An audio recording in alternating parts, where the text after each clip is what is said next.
So, don't know when you're watching this, but at the time I'm filming this, I recently saw a story on the Philip DeFranco show, and I had to Google it to learn a little bit more about it because I was interested in it.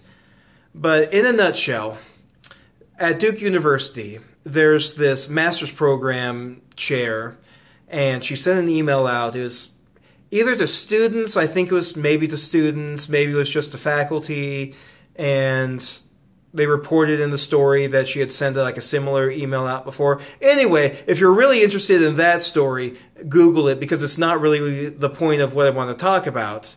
But basically what happened is this professor sent out an email saying that Chinese students on campus should only speak English while on campus, and that it was essentially rude for them to communicate in a language that not everyone can understand, and they should be taking the opportunity to improve their English, and they could be hurting their job prospects by speaking English on campus.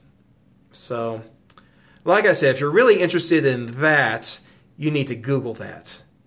Because what I want to talk about is how this story reminded me that over the summer, California adopted some new regulations addressing national origin discrimination. And as part of those regulations, they included a provision about English-only policies. And basically, per this regulation, English-only policies in the workplaces are more or less banned. They're only permissible if you can demonstrate that it's a business necessity, and they need to be narrowly tailored. So, like, for example, you can't have a policy that says you can only speak in English at all times, which includes their lunch break and rest breaks. During the employee's own time, they need to be allowed to speak in whatever language they want. Now, I suppose the reason why I want to talk about this is I want to explain why this regulation is ultimately a good thing. Kind of have a feeling people will disagree. I might have had some experience with people disagreeing with me as I explain this new regulation to them. But hear me out. Maybe you'll buy this argument, but maybe you won't.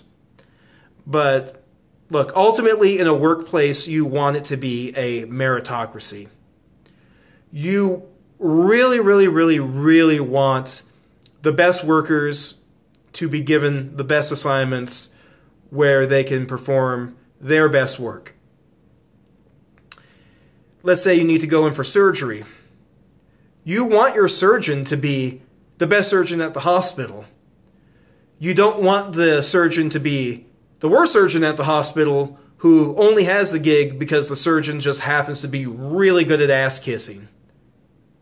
You really want the best surgeon, don't you? Well, in some jobs, being able to speak English really isn't that important. I mean, you certainly couldn't call it essential to the job. So, if it's not essential to the job, why have that policy at all? Especially since policies like that, they do carry a certain stigma. Now, whether intentioned or not, I think an English-only policy would make non-English speakers feel not welcome to work for that particular organization. And if that non-English speaker happens to be someone who could potentially be that company's best worker, then the company just missed out on hiring its best worker. Over what? If it's really not related to the job. So why have it at all? And again, maybe you don't buy that argument, but it's the best I can do. More importantly, you just wasted 5 minutes of your life, and you're not going to get those back. You're welcome. Anyway, I'm Marv. Thanks for spending a moment with me. Hit that like button. I don't care if you like this video or not. Hit it anyway.